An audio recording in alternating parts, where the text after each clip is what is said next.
Bismillahirrahmanirrahim. Assalamualaikum warahmatullahi wabarakatuh. Alhamdulillahilladzi ja'ala al-laila libasa wa ja'ala an-nahara nasura. Ashhadu an la ilaha illallah wa ashhadu anna Muhammadan abduhu wa rasuluh, amma ba'd. Pertama kalinya sejenak kita ucapkan puji syukur kepada Allah Subhanahu wa taala yang memberi kita kesempatan sehingga malam hari ini insya Allah kita bisa melanjutkan kajian kita pada Quran surat Ali Imran ayat 190 dan seterusnya. Kedua kalinya selawat dan salam kepada junjungan Nabi besar Muhammad SAW.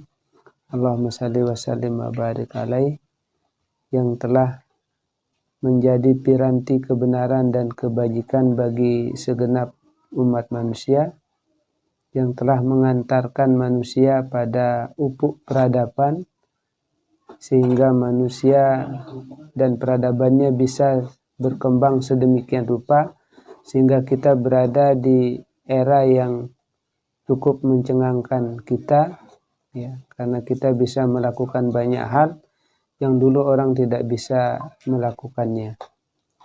Baik, untuk menyingkat waktu kajian pada malam hari ini, kita mulai dengan membacakan ayat yang menjadi fokus kajian kita. A'udzubillahi minasyaitonirrajim. Bismillahirrahmanirrahim. Inna fi khalqis samawati wal ard wa ikhtilafil laili wan nahar la'ayatin liulil albab. الذين يذكرون الله قياما وقعودا وعلى جنوبهم ويتفكرون في خلق السماوات والأرض ربنا ما خلقت هذا باطلا سبحانك فقنا عذاب النار ربنا إنك من تدخل النار فقد أخزيته وما للظالمين من أنصار. Inna fi khalqis samawati wal ard, sesungguhnya pada penciptaan langit-langit dan bumi, wa ikhtilafil laili, dan pergantian malam, wan nahari, dengan siang, la ayatil liulil albab, terdapat tanda-tanda kekuasaan Allah, liulil albab, bagi orang yang memiliki akal, bagi orang yang memiliki lub. Alladzina yadhkuruna Allah, mereka itu adalah orang-orang yang senantiasa mengingat Allah. Qiyaman wa qu'uda, dalam kondisi atau dalam situasi dia berdiri, wa qu'uda, duduk, wa ala junubihim, dan dalam kondisi dia berbaring. Wa yatafakkaruna, dan yang senantiasa mengingat, berpikir. Wa yatafakkaruna, dan yang senantiasa mengingat dengan cara berpikir, fi khalqis samawati wal ard, pada penciptaan langit-langit dan bumi. Rabbana ma khalaqta hadza batila, karena hal itu mereka akhirnya mengatakan, Rabbana ma khalaqta, wahai Tuhan kami, ma khalaqta, tidaklah engkau ciptakan semua ini batila, sia-sia. Subhanaka faqina azabannar, maha suci engkau, maka jauhkanlah kami dari azab neraka.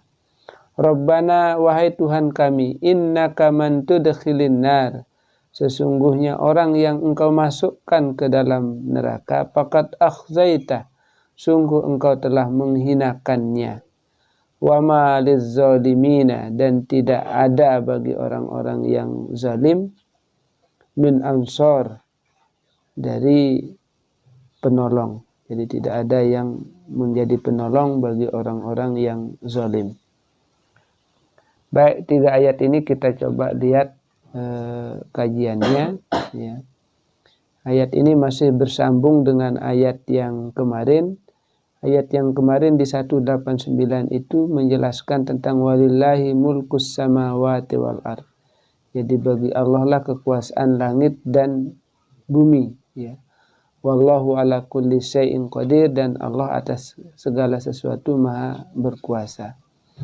Nah, di ayat ini kalau kita lihat ayat ini lebih umum, ya. Inna fi khalqis samawati wal ard. Ini ada kaitannya dengan Quran surat Al-Baqarah ayat 164. Ya, yang awalnya juga dimulai dengan inna fi khalqis samawati wal ard, tetapi ada yang lebih ringkas, ya. Inna fi khalqis samawati wal ard. Di ayat 164 di Al-Baqarah itu disebutkan tentang objek yang menjadi pemikiran, ya, pemikiran orang-orang, terutama orang-orang yang menggunakan akal pikirannya itu menyangkut 8 hal.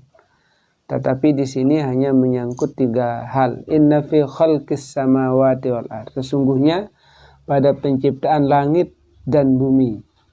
Waqtilafil laili wan nahar, dan pergantian malam dengan siang. La ayatil lil ulil albab. Terdapat tanda-tanda bagi orang yang menggunakan akal. Di Al-Baqarah itu menggunakan, di akhirnya itu tidak menggunakan liulil albab, tetapi la ayatil liqaumi yaqilun. Jadi terdapat tanda-tanda kekuasaan Allah bagi orang-orang yang menggunakan akalnya. Jadi menggunakan kata la ayatil liqaumi yaqilun. Terdapat tanda-tanda kekuasaan Allah bagi kaum atau bagi mereka yang menggunakan akal pikirannya. Tetapi di sini menggunakan istilah lain, la ayatil liulil albab. Terdapat tanda-tanda kekuasaan Allah bagi orang yang menggunakan akal, karena ulul albab itu artinya lizil ukul, ya. Lizil ukul itu artinya bagi orang yang memiliki akal, bagi orang yang menggunakan akal pikirannya. Tetapi ada perbedaan antara menggunakan lapas la ayatil liqaumi yaqilun dengan la ayatil liulil albab. Jadi ada perbedaannya.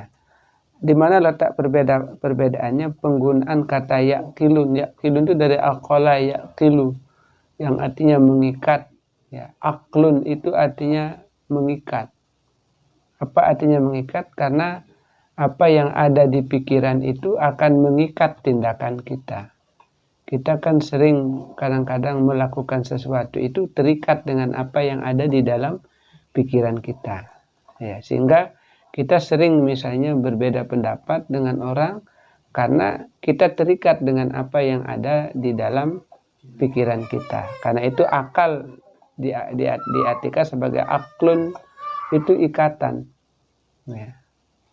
Ikatan itu kenapa? Karena memang dia mengikat, ya, mengikat hidup kita, mengikat tata bertindak kita. Kita bertindak kadang-kadang mesti mengikuti apa yang ada dalam pikiran kita. Ketika kita memilih pun kita condong akan mengikuti apa yang ada dalam pikiran kita. Ketika kita makan pun kita sering mengikuti apa yang ada dalam pikiran kita. Menurut kita begini makanan tidak cocok, sehingga itu sudah tertanam di dalam pikiran kita. Nah, digunakan la ayatil liqaumi yaqilun. Tetapi di sini digunakan arti liulil albab, bagi orang yang memiliki atau menggunakan akal pikirannya. Dari segi makna lahiriahnya itu sama artinya, tetapi dari segi makna yang lebih dalam itu berbeda. Karena albab itu diambil dari bentuk jamak dari kata lubun. Lubun itu sama dia, kalau kita istilahkan itu dengan kacang yang paling dalam, biji yang paling dalam, yang tidak ditutupi oleh kulit. Nah, sehingga la ayatil liqaumi yaqilun itu berbeda dengan la ayatil liulil albab dari segi maknanya, dari segi makna batinnya. Karena terkait dengan struktur yang ada pada diri manusia. Struktur kesadaran hati manusia itu kan ada 4 level. Ada bagian terluar namanya as-sadru, kemudian yang kedua namanya al-qalbu, kemudian yang ketiga namanya as-sirru, yang keempat namanya al-lubbu atau al-bab. Nah, as-sadru itu berkaitan dengan bagian, kalau kita hati, struktur hati manusia itu ada 4 itu. Nah, yang dinamakan dengan sadrun itu adalah bagian terluar dari dari hati manusia, di mana orang tertarik atau tidak tertarik itu muncul, itu biasanya di lapis paling luar, dinamakan as-sadru. Misalnya kalau kita melihat orang cantik, wah cantik sekali, tiba-tiba ada ketertarikan di dalam hati. Tetapi pada level as-sadru ini, di bagian terluar itu, tertarik itu tidak berselang lama. Bisa jadi nanti kita berjalan ke tempat yang lain, kita temui lagi yang lebih cantik, lebih seksi, hilang yang satunya, muncul yang baru. Nah, nanti ada yang lebih cantik lagi, pindah ke tempat yang lain, ada yang lebih cantik, lebih seksi, lebih enak diajak berbicara, easy going kita katakan. Lupa lagi yang pertama, kedua, yang diingat adalah yang ketiga. Nah, ini namanya level hati pada bagian terluar, dinamakan dengan as-sadru. Nah, di struktur lebih dalam lagi dari hati dinamakan dengan al-qalbu, yang kita sering mengatakan kalbu itu. Al-qalbu. Qalbu itu dari arti kata yang bersifat bolak-balik. Kenapa yang saya katakan bersifat bolak-balik? Kalau as-sadru itu kan sekilas. Tetapi al-qalbu itu tidak sekilas. Dia relatif lebih lama kalau dia tersimpan di dalam hati yang dinamakan dengan qalbu. Relatif lebih lama. Tetapi dia masih bolak-balik. Makanya Imam Al-Ghazali mengatakan, wa ma sumiyal insanu illa linisyanihi walal qalbu illa annahu yataqallab. Jadi kata Imam Al-Ghazali, wa ma sumiyal insanu illa linisyanihi. Manusia tidak dikatakan manusia kecuali linisyanihi, karena melekat di dalam diri manusia itu potensi atau sifat lupa. Ya, jadi kalau ada orang yang tidak lupa, itu berarti bukan manusia. Ya, karena itu salah satu potensi yang membuat manusia itu bisa survive hidup itu, kata Imam Al-Ghazali, karena dia memiliki potensi lupa. Kita bayangkan kalau semua aktivitas itu selalu kita ingat, semua kesedihan kita ingat, semua kebencian kita ingat, udah meledak kita. Karena itu manusia memiliki potensi untuk lupa sehingga dia bisa hidup. Jadi lupa itu penting. Karena itu ada yang kalau kita misalnya sakit sekali kan kita melupakan namanya. Tetapi ada yang pelan-pelan kita lupakan. Tetapi yang perlu diingat bahwa tidak usah melupakan sesuatu. Karena nanti dengan sendirinya ada potensi lupa di dalam diri manusia itu. Nah, sehingga tidak perlu kita harus melupakan. Nah, lupakan saya biasa saja, mengalir begitu saja. Nanti pada saat waktunya dia terhapus, ya terhapus. Karena ada wa masumiyal insanu illa linisyanihi walal qalbu illa annahu yataqallab. Dan tidak dikatakan dengan qalbu illa annahu yataqallab, kecuali karena sifatnya itu bolak-balik.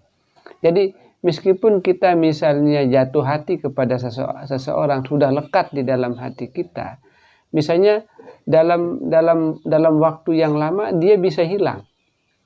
Karena itu tidak ada misalnya kalau tempat cinta seseorang itu masih ada di qalbunya, di lapis kedua di dalam hati itu, maka dia tidak bisa bertahan lama. Karena ada waktunya dia bolak-balik. Ada orang yang misalnya sekarang dia sebelum dia menikah misalnya punya pacar 3, 4 misalnya. Terakhir dia menikah dengan pacar yang terakhir. Tapi ada saatnya nanti, meskipun yang terakhir itu paling dia cintai, ada saatnya nanti datang lagi yang lama. dalam ingatannya. Karena dia bolak-balik. Karena dia sifatnya bolak-balik dan itu sifatnya naluriah. Ya, ada saatnya kadang-kadang kita tiba-tiba ingat dia ke pacarnya yang lama. Misalnya padahal dia sedang duduk dengan pacarnya yang baru, tetapi dia ingat dengan pacarnya yang 5 tahun yang lalu. Nah, kenapa itu bisa muncul? Karena ternyata ingatan tentang pacar itu, perasaannya itu baru masuk pada level kedua, yang dinamakan dengan al-qalbu. Nah, level yang keempat, struktur hati yang ketiga itu dinamakan dengan as-sirru. As-sirru. Jadi as-sirru itu lebih dalam lagi. Makanya dikatakan sesuatu yang sifatnya rahasia, yang sifatnya sangat personal sekali. Kalau kita kalau kita gambarkan seperti itu. Nah, yang paling dalam itu yang dinamakan dengan al-lubbu. Al-lubbu atau al-bab jamaknya. Nah, al-bab itu kata para ahli tafsir itu, kata lubun itu artinya hati yang tidak diikat dengan yang lain-lain. Jadi dia terlepas sifatnya. Nah, jadi kalau struktur hati itu kalau kita gambarkan itu seperti misalnya sebuah rumah. Di sebuah rumah itu ya, ada yang dinamakan dengan dengan teras depan. Ya. Teras depan itu siapa saja orang bisa datang, bisa pergi kan? Meskipun tidak ada yang tuan rumahnya, orang kalau datang dia duduk saja. Udah lama duduk, adik nara ipin balik, pergi lagi. Nah, di depan ruang teras itu ada, depan teras itu dinamakan dengan as-sodru. Nah, kemudian ada di setiap rumah ada namanya ruang tamu. Nah, ruang tamu kan tidak sembarang orang yang bisa masuk kan. Kalau di teras siapa saja ada diundang aja datang, tidak apa-apa. Tetapi kalau ruang tamu, kalau Anda belum jadi tamu tidak akan masuk ke ruang tamu. Nah, ruang tamu itulah yang dinamakan dengan al-qalbu. Jadi sesuatu yang istimewa. Kalau orang sudah jadi tamu di hati seseorang, berarti dia sudah istimewa. Karena dia sudah masuk di ruang tamu. Nah, as-sirru itu ibaratnya itu adalah ruang pribadi. Meskipun ini tamu terhormat, tetapi dia tidak boleh sembarang masuk ke ruang pribadi. Ini ruang personal saya. Nah, di dalam ruang pribadi itu ada tempat penyimpanan barang khusus. Nah, sudah di ruang pribadi ada tempat penyimpanan khusus, kotak yang isinya berlian di dalam. Itu yang dinamakan dengan al-lubbu. Nah, jadi beda antara yang digunakan oleh Allah ketika menyebut di surat Al-Baqarah itu yang inna fi khalqis samawati wal ardh dan seterusnya itu terakhir la ayatin liqaumi yaqilun. Sesungguhnya terdapat tanda-tanda kekuasaan Allah bagi kaum atau bagi orang yang menggunakan akal pikirannya. Digunakan kata yaqilun. Kata yaqilun yang digunakan itu adalah pada level as-sodru itu. Nah, tetapi pada surat pada surat Ali Imran ini digunakan la ayatil liulil albab. Terdapat tanda-tanda kekuasaan Allah bagi mereka yang menggunakan akal, tetapi tidak digunakan istilah akal, tapi kata al-lubbu, bagian terdalam dari fungsi hati. Ya, jadi ini levelnya lebih tinggi, sehingga ketika turun ayat ini, menurut Ibnu Mardawai melalui Atta yang langsung bertanya kepada Aisyah. Dia bertanya kepada Aisyah, apakah sesuatu yang paling berkesan pada diri Nabi? Maka Siti Aisyah ketika menjawab itu mengatakan tidak ada, sambil menangis Siti Aisyah mengatakan tidak ada bagian yang tidak berkesan dari kehidupan Rasulullah. Tetapi kalau menyebut satu yang paling berkesan, kata Aisyah, adalah sebuah kejadian ketika Nabi berada di sampingku pada malam giliranku, kata Siti Aisyah. Ketika itu saya tidur dan di samping saya Nabi membaringkan diri sehingga kulit kami bertemu. Pada saat itulah kemudian Nabi mengatakan, apakah engkau senang kalau engkau mengizinkanku untuk menyembah Tuhanku? Maka Siti Aisyah mengatakan, demi Allah, saya sangat suka kalau engkau ada di sampingku. Tapi aku juga suka kalau engkau ingin menyembah Tuhan. Sehingga kemudian Nabi bangkit dari tempat tidurnya, mengambil air wudhu dengan air yang tidak terlalu banyak, kemudian berdiri sholat. Ketika dia berdiri sholat itu, Nabi tidak henti-hentinya menangis. Ya, bercucuran air mata sehingga dari janggut itu netes air mata. Bahkan ketika dia sujud pun kemudian lantainya pun basah oleh air matanya. Seterusnya itu sampai menjelang Bilal azan subuh. Ketika kemudian Nabi bangkit menuju masjid untuk sholat, Bilal melihat itu.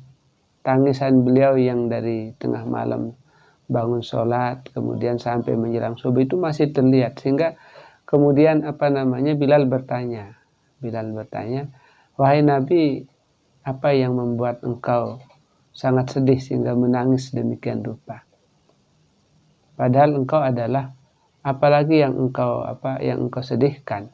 Engkau adalah orang yang sudah dijamin masuk surga, diampuni dosanya. Kenapa masih menangis? Nabi mengatakan apa?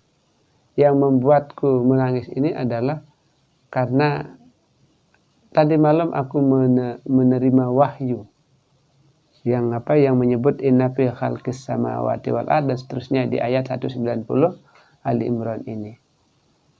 Yang sungguh akan celaka umatku yang ketika membaca ini,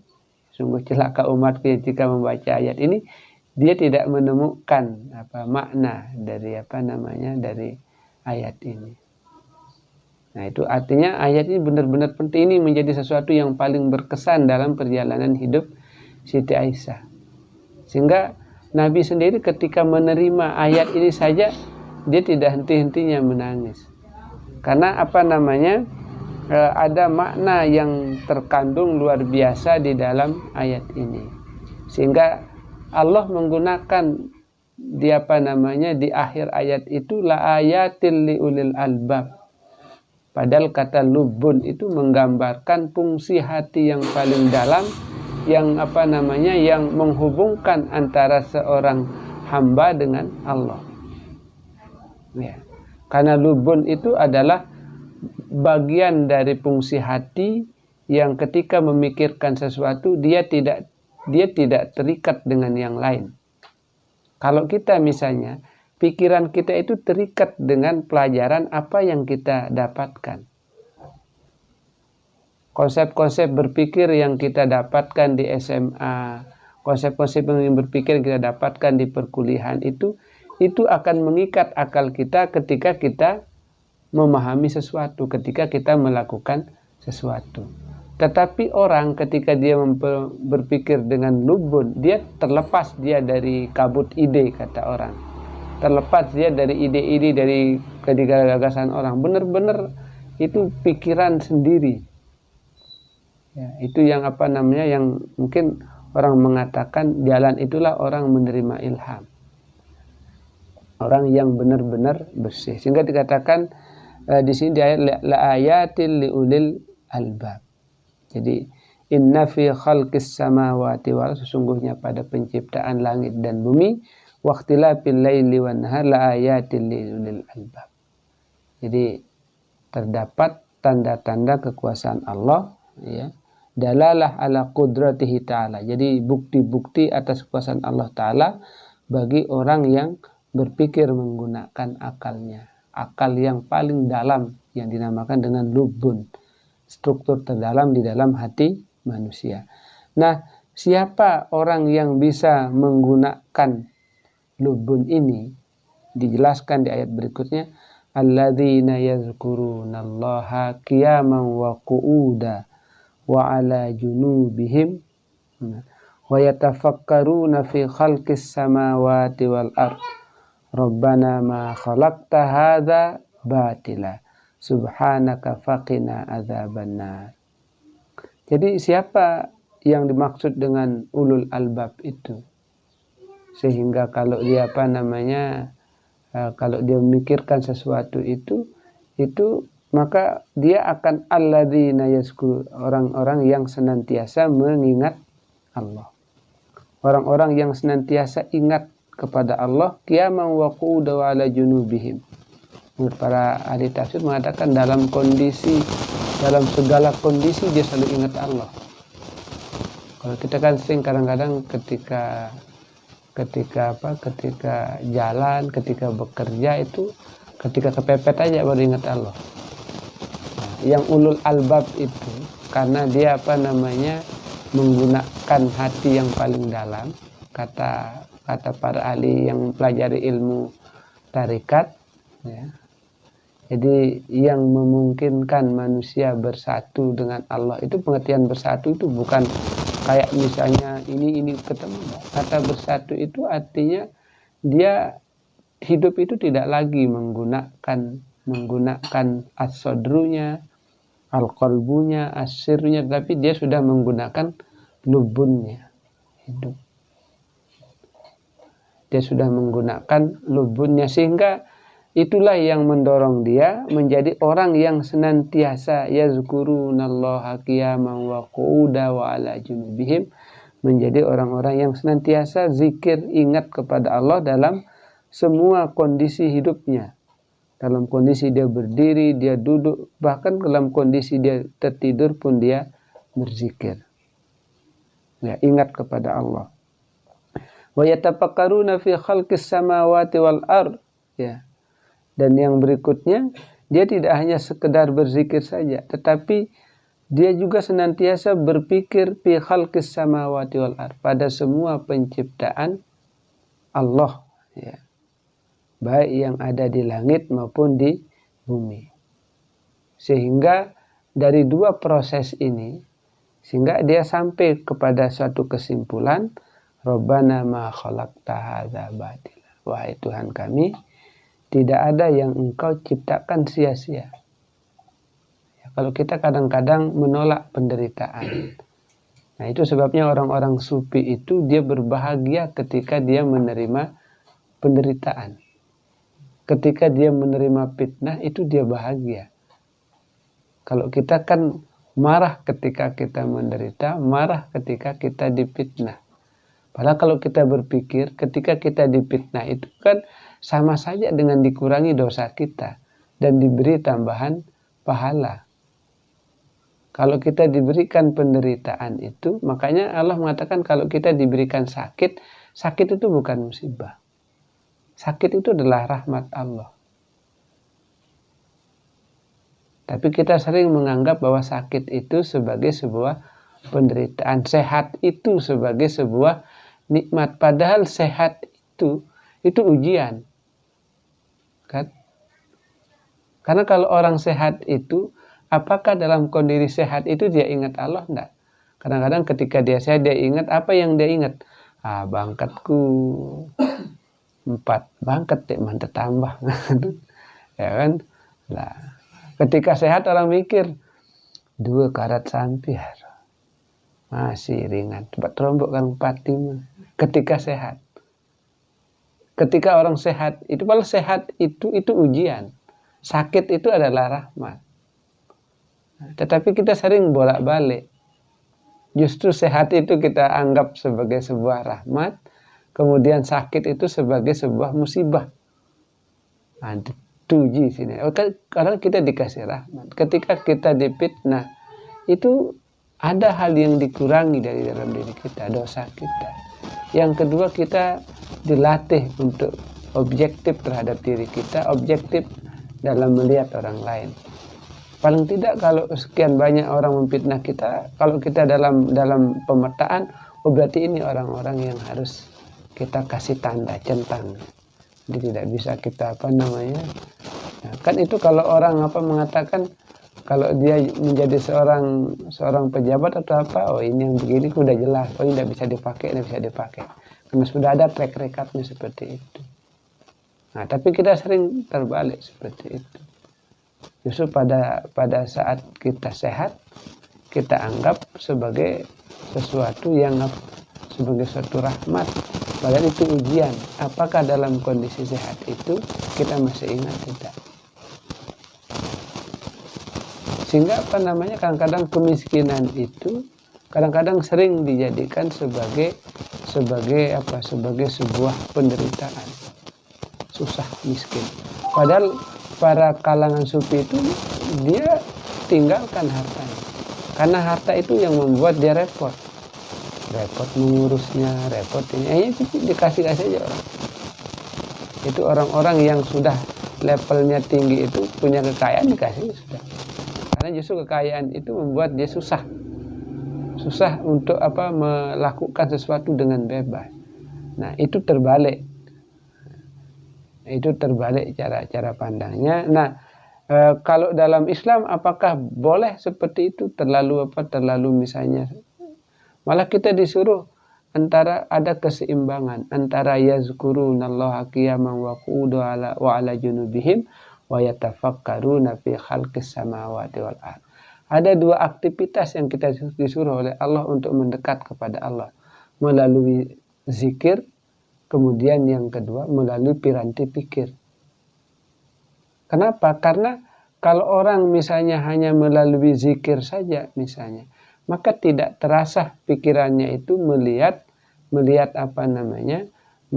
apa yang ada di sekitarnya.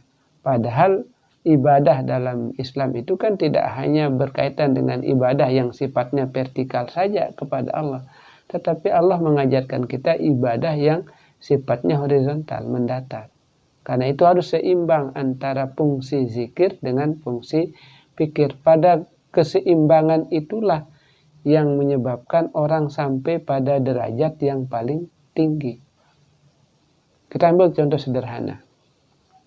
Ya. Nabi Muhammad misalnya, dia bukan orang yang egois. Kita ambil contoh. Apakah Nabi Muhammad setiap tahun dia berhaji misalnya? Kan tidak. Nabi Muhammad itu hanya bisa berhaji pada haji wada saja. Pada saat dia menjelang dia akan meninggal dunia. Dia hanya sempat melaksanakan haji 1 kali, umroh 1 kali, dan umroh yang gagal. Apakah dia tidak bisa berhaji setiap saat? Dia bisa. Tetapi dia lebih memilih dengan rezeki yang diberikan oleh Allah untuk biayanya dia berhaji itu, dia lebih utamakan memberi kepada orang-orang yang fakir dan miskin. Jadi ada keseimbangan dia antara dia mengejar yang vertikal dengan mengejar yang horizontal. Jadi istilah kita lahan ibadah itu tidak hanya pada ibadah-ibadah mahdhah, tetapi juga dalam kerangka kita mendayagunakan pikiran kita, mengembangkan lingkungan kita menjadi suatu yang bermanfaat. Makanya kita disuruh orang yang memiliki lubun itu cirinya alladzina yazkurunallaha qiyaman wa qu'udan wa ala junubihim wa yatafakkaruna fi khalqis samawati wal ard. Dua potensi itu dia gunakan, berpikirnya, berzikirnya, sehingga dia akhirnya sampai pada sebuah kesimpulan, Rabbana ma khalaqta hadza batila. Tidak ada yang Allah jadikan sia-sia. Sesuatu yang kita jauhi ternyata adalah sesuatu yang paling baik bagi diri kita. Ya. Karena kalau kita menggunakan perasaan kita misalnya, wah saya hanya mau makan makanan yang enak saja. Kan kalau kita menggunakan perasaan, kenapa? Karena rasanya. Tetapi kalau kita menggunakan pikiran kita, ada saatnya kita harus makan sesuatu yang tidak kita sukai. Wah ini barang yang sangat pahit, tetapi karena saya sakit saya harus makan ini. Karena ketika makan yang pahit itu kita gunakan pikiran kita. ketika makan yang enak itu kita gunakan perasaan kita. Jangan gunakan pikiran ketika makan makanan yang enak. Susah. Ibarat orang makan tahu enak, kita pikirkan bagaimana tahu ini dibuat. Hanya lama-lama kita nyerah kita makan tahu. Saya dulu ingat, pernah saya puasa makan tahu berapa tahun. Itu karena masih nyewa kantor di Kekale. Kekale itu di ada lantai 2, itu ada kantor kita sewa dulu. Nah di sebelahnya itu tempat orang bikin tahu pinggir sungai itu. Pakai cawat-cawat dia bikin tahu injak-injak begini, keringat keluar. Saya mikir ini yang saya makan sehari-hari, berarti keringatnya dia masuk ke sini. Akhirnya saya enak. Hanya 2 tahun saya libur makan tahu karena saya bayangkan karena saya dengan pikiran saya, tahu saya makan itu begini. Seharusnya kalau kita makan jangan terlalu banyak dipikirkan. Kalau kita berpikir nanti tidak kita merasakan nikmatnya makanan. Siapa yang bikin ini? Oh, yang bikin nasi goreng itu ini misalnya. Yang bikin pecel itu begini. Pecel itu nanti ada telurnya jatuh, jadi ikut saya makan. Jadi tidak enak, tidak menikmati kita makan. Jadi ketika makan itu jangan gunakan pikiran, gunakan perasaan. Nah, tapi ketika kita memakan sesuatu yang kaitannya misalnya mengobati diri kita, gunakan pikiran kita. Saya harus makan ini, saya harus minum ini. Karena kalau kita gunakan rasa, tidak ada yang tidak bisa kita minum obat. Nah, seperti itu. Nah, makanya sama halnya dengan mengajar anak minum obat misalnya. Karena anak kecil kan potensi akalnya itu kan dia masih belum berfungsi. Itu yang dinamakan dengan al-aqlu al-muktasabah, akal yang masih hanya pada level fungsi saja, belum dia diaktualkan. Kayak kan ada namanya level akal potensial, ada namanya level akal aktual. Kalau level akal potensial itu hanya potensi berpikir ada, tetapi belum bisa digunakan. Nah, kesulitan orang misalnya ketika mengajarkan anaknya minum obat. Hanya destimulasi obat itu menggunakan gula supaya tidak pahit. Itu yang keliru. Ya, kalau dia diajarkan pahit, nak kamu lagi sakit maka makan yang ini. Sehingga dia tahu kalau saya batuk, saya yang pahit. Kalau saya tidak batuk, yang begini. Seperti itu. Tapi kadang-kadang kita melakukan tipuan. Kalau ngajar orang minum obat, misalnya harus dikasih gula. Nah, supaya bisa masuk. Nah, sebenarnya anak itu digunakan supaya berfungsi otaknya. Kalau keluar ingusnya begini-begini, sehingga dia tidak mengeluh ketika dikasih yang kait. Sehingga itu membuat respon otaknya itu yang dari potensial itu menjadi aktual. Sehingga dia akan bisa merasakan sesuatu yang manis, sesuatu yang pahit dan lain sebagainya. Karena itu dalam hidup sekali lagi orang tidak bisa mengikuti perasaannya saja, tetapi dia harus menggunakan pikirannya. Itulah yang dinamakan dengan lubun. Alladzina yadhkurunallaha qiyaman wa qu'udan wa 'ala junubihim wa yatafakkaruna fi khalqis samawati wal ardh. Rabbana ma khalaqta hadza batila. Subhanaka faqina adzabannar. Jadi kalau orang sudah tahu bahwa tidak ada yang sia-sia dalam hidup ini, maka tentu dia akan berdoa, Subhanaka faqina adzabannar. Maha suci Engkau, ya. Maka jauhkanlah kami dari azab neraka. Kenapa? Karena seringkali kita tidak seimbang di dalam menggunakan perasaan kita dan di dalam menggunakan pikiran kita.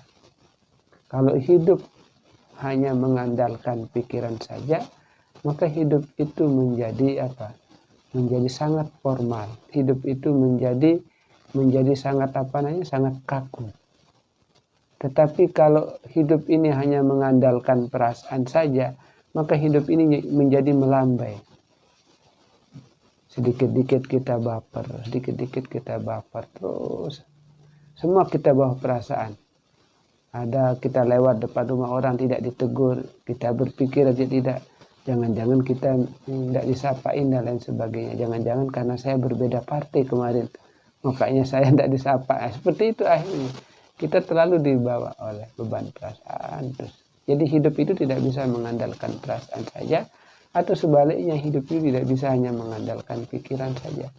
Hidup itu berada di antara dua keseimbangan itu. Nah, demikian pula dalam beribadah pun, maka harus ada ibadah hati kita, ada ibadah pikiran kita. Ya, ada namanya ibadah al-qalbiyah, ada namanya ibadah al-aqliyah. Itu harus seimbang.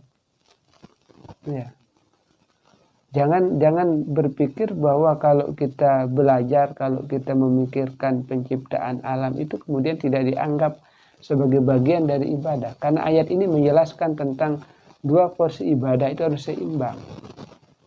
Porsi ibadah qalbiyah kita, hati kita dengan senantiasa mengingat Allah, dan ibadah akliyah kita menggunakan daya pikir yang diberikan oleh Allah itu dalam rangka kita memikirkan segala yang diciptakan oleh Allah untuk kita menemukan sebesar-besar manfaat bagi kehidupan kita. Dan yang kedua, kalau kita turunkan ibadah qalbiyah ini dengan ibadah akliyah ini, maka hidup itu harus menyeimbangkan antara olah rasa dengan olah pikir kita. Kalau kita hidup dengan hanya mengandalkan olah rasa kita, hiduplah kita dalam suasana yang melambai, dalam suasana yang baper terus. Kalau kita hidup dengan hanya mengandalkan olah pikir kita, maka hidup kita menjadi hidup yang sangat kaku. Nah, maka keseimbangan hidup turunan dari ibadah qalbiyah dan akliyah tadi, maka hidup itu harus mengharmoniskan, menyeimbangkan antara olah rasa dan olah pikir kita, sehingga dengan demikian baru kita menemukan kebermanfaatan, kebermaknaan dalam hidup itu sendiri, sehingga pada akhirnya kita sampai pada kesadaran Rabbana ma khalaqta hadza batila. Yang kedua, kalau kita pernah berpikir yang tidak, misalnya kita sakit kita anggap sebagai sebuah musibah dan lain sebagainya, maka subhanaka faqina azabannar. Akhirnya itu kita sadar bahwa kita berdoa supaya dijauhkan dari azab neraka. Kan kita tidak boleh suuzon terus kepada Allah. Kita dikasih hidup miskin, misalnya kita berpikir wah Allah tidak suka pada kita. Ketika kita misalnya dikasih hidup susah ini, kita berpikir jangan-jangan Allah kurang suka dan sebagainya, tidak adil dan lain sebagainya. Itu kan berarti kita berburuk sangka kepada yang menciptakan kita.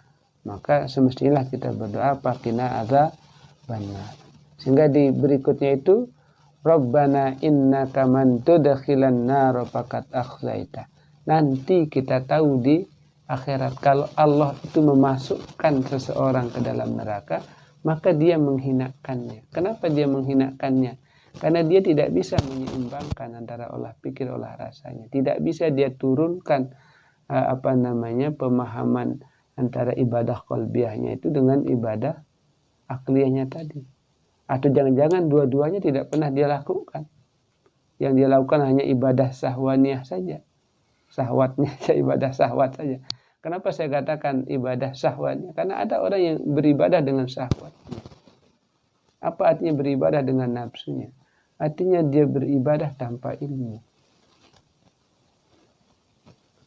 Hawa nafsunya yang dia pakai.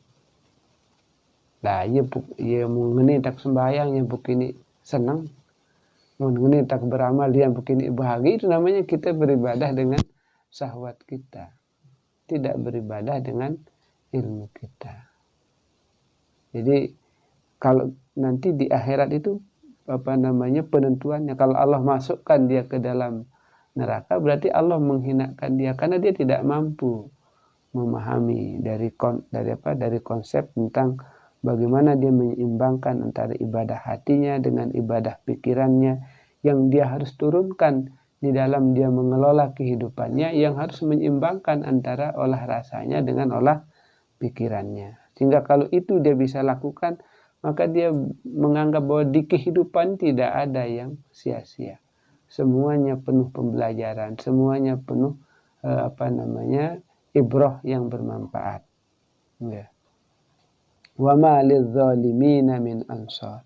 Dan tidak ada ya penolong bagi orang-orang yang zalim. Apa artinya zalim? Zalim ini kita sering tidak sadar menzalimi diri kita sendiri. Kayak tadi kalau kita hanya menurutkan pikiran kita saja, nanti lambat laun kita akhirnya kecewa dengan diri kita sendiri. Atau perasaan saja yang kita bawa, akhirnya kita menyakiti diri kita sendiri. Kalau kita hidup dengan mengandalkan perasaan kita, maka hidup ini tidak menjadi sangat menjadi sangat susah. Sama dengan kita menyiksa diri kita sendiri. Bayangkan kalau kita jalan kita tidak ditegur, akhirnya kita tidak mau lewat jalan itu. Kan ada orang yang karena dia tidak teguran, akhirnya dia malas lihat rumahnya saja. Akhirnya putar jalan lewat ini, paling jalan dekat, muter lewat sana kan, setiap hari kan. Itu namanya menyiksa diri. Wa malil zalimina min ansar. Tidak ada yang bisa memberikan pertolongan kepada orang yang menzalimi dirinya sendiri. Dia siksa dirinya sendiri. Masa karena tidak senang sama orang, lewat di jalan saja tidak mau. Bayangkan dia misalnya dia dititipin makanan yang enak, gara-gara yang memberikan dia yang tidak dia sukai, jadi tidak enak makan. Salah. Makanan itu sesuatu yang objektif. Hubungan itu sesuatu yang subjektif. Jangan hubungan itu dibawa, jangan subjektivitas dibawa kepada objektivitas. Kalau dikasih makan enak ya makan saja, jangan dibuang. Kalau kita buang, malah kita yang berdosa. Lah langsung si ngembeng itu kan musuh. Nah, itu kalau dikasih makan enak ya makan. Jangan dibuang, itu namanya kita zalim kepada diri sendiri. Ya. Karena suka dan tidak suka itu menyangkut hubungan. Makanan tidak terkait dengan hubungan. Kayak tadi jalan tidak terkait dengan hubungan. Karena misalnya Sugeng pernah diputuskan sama pacarnya di sebelah utara tempat rumahnya. Akhirnya kemudian kalau dia mau kemana-mana dia antipati, dia sudah tutup hati lewat jalan. Lalu lewat jalan yang lain berputar. Itu namanya orang menzalimi diri sendiri. Wa ma lizzalimina min ansar. Tidak ada penolong bagi orang yang menzalimi dirinya sendiri. Apa salahnya jalan? Tidak ada. Ya kan? Kita sering seperti itu. Ada orang yang tidak kita sukai, kita dititipi makanan yang enak, makanannya kita buang di bak sampah. Ada yang tahu aku tidak demen. Nah, bukan. Ya kan, kalau dikasih makanan enak, makan. Masalah tidak suka, lain urusan. Wa malil zalimina min ansar. Hidup itu harus gunakan pikiran kita, jangan gunakan perasaan saja. Nah, itulah yang kira-kira yang dimaksud dengan ayat ini. Semoga kita bisa hidup dengan menyelaraskan antara olah pikir kita dengan olah rasa kita. Mungkin itu yang kita bisa kaji malam ini. Terus selanjutnya kita diskusi. Billahi taufiq wal hidayah. Wassalamualaikum warahmatullahi wabarakatuh.